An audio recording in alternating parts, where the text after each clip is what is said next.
हाय hello everyone, Chaitu's life रेसिपीमध्ये तुमच्या सर्वांचं मनपूर्वक स्वागत करते। आज मी तुमच्यासाठी चविष्ट रेसिपी घेऊन आलेली आहे। जास्त इन्ग्रेडियंटसुद्धा लागत नाहीत या रेसिपीसाठी, पण आपली मुले आवडीने ही रेसिपी खातात। सगळ्यात पहिल्यांदा इथे आपल्याला 4 अंडी घ्यायची आहेत। जर तुमच्याकडे 4 अंडी अवेलेबल नसतील तर तुम्ही 2 किंवा 3 अंडी घेतली तरीही चालतील। इथे मी ही बॉयलर कोंबडीची अंडी घेतलेली आहेत। सगळ्यात पहिल्यांदा आपल्याला इथे एक अंड फोडून घ्यायचं आहे। एका तुम्ही बाउलमध्ये हे अंड फोडून घेऊ शकता। व्हिडिओ आवडत असेल तर व्हिडिओला लाईक करा आणि जर तुम्ही चॅनलवर नवीन असाल तर चॅनलला सबस्क्राइब करा, जेणेकरून येणाऱ्या नवनवीन व्हिडिओजचे अपडेट तुम्हाला लगेच मिळतील।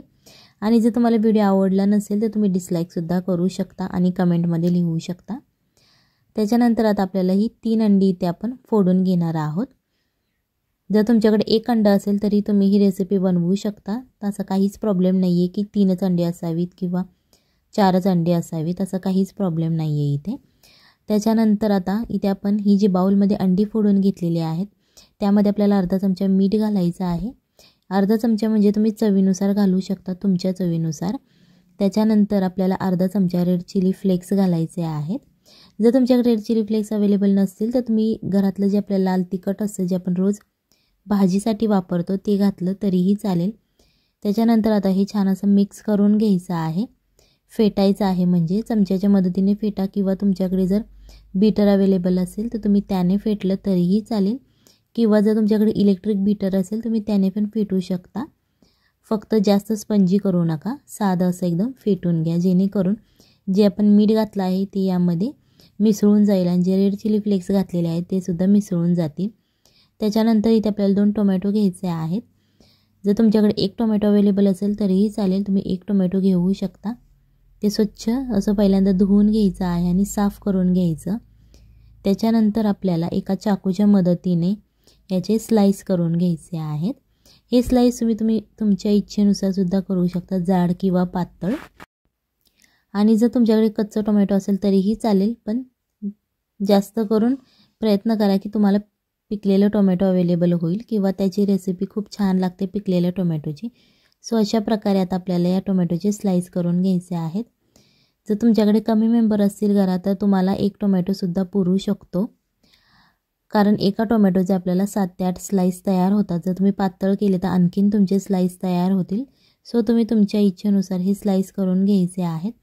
फक्त तुमच्या सुरीला धार असली पाहिजे, जेणेकरून ते स्लाइस छान प्रकारे आपले तयार होतील। इथे आपल्याला एक पॅन घ्यायचा आहे, तुम्ही कढईसुद्धा घेऊ शकता। त्याच्यानंतर एक बटरचा छोटासा स्लाइस घ्यायचा आहे। जर तुम्हाला बटर तूप आवडत नसेल तर तुम्ही इथे ही रेसिपी तेलामध्ये सुद्धा बनवू शकता।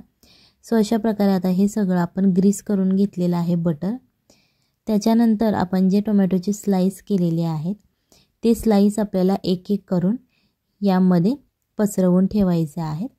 इथे आकार मॅटर करत नाही किंवा डिझाइन मॅटर करत नाही, तुमचा जो पॅनचा स्पेस आहे त्याच्यामध्ये तुम्ही ते पसरवून ठेवू शकता। फक्त इथे एकच रिक्वेस्ट आहे की तुम्ही हे स्लाइस जाडसर कापले तर सगळे जाडसर कापा, नाही तर सगळे पातळ कापा। चवीनुसार मीठ घालायचं आहे आणि थोडंसं खालनं थोडंसं ते टोमॅटो नरम होऊन द्यायचं आहे। त्याच्यानंतर आपण जे अंड्याचं बॅटर तयार केलेलं आहे ते अशा प्रकारे सगळीकडे पसरवून ओतायचं आहे, जेणेकरून ते टोमॅटो जी आहेत आपली झाकली जातील। जर तुम्ही जास्त अंडी घेतली असेल तर तुमची टोमॅटो पूर्ण झाकली जातील, आणि जर तुम्ही कमी अंडी वापरली असेल तर अशीच टोमॅटो उघडी राहतील, तर काहीच प्रॉब्लेम नाही आहे। त्याच्यानंतर इथे आपल्याला चीज घ्यायचं आहे। हे मी स्लाइसवालं चीज घेतलेलं आहे। तुमच्याकडे जर स्लाइसवालं चीज अवेलेबल नसेल, दुसरं कोणतंही चीज घरात अवेलेबल असेल तुम्ही ते वापरू शकता आणि ही रेसिपी नक्की बनवू शकता। त्यानंतर थोडंसं ग्रेट केलेलं मी चीज घेतलेलं आहे, किसलेलं चीज, आणि याच्यावरती तुम्ही झाकण ठेवू शकता किंवा असंच उघडं शिजवलं तरीही चालेल। जास्त वेळ लागत नाही शिजायला, 2 ते 3 मिनिटामध्ये हे लगेच शिजून होतं। इथे एक गोष्ट लक्षात ठेवा की तुम्हाला हे पलटी करायचं नाही आहे। ही रेसिपी नक्की घरी ट्राय करा, आपल्या फॅमिलीला खाऊ घाला आणि मग मला कमेंटमध्ये सांगा कशी झाली होती। चैतूज लाईफ रेसिपीमध्ये तुमच्या सर्वांचं मनपूर्वक स्वागत आहे। चला तर मग भेटूयात अशाच एका नवीन व्हिडिओसहित उद्याच्या भागात। आता हे तुम्हाला अशा प्रकारे कट करून घ्यायचं आहे आणि हे तुम्ही सर्व करू शकता। Bye bye.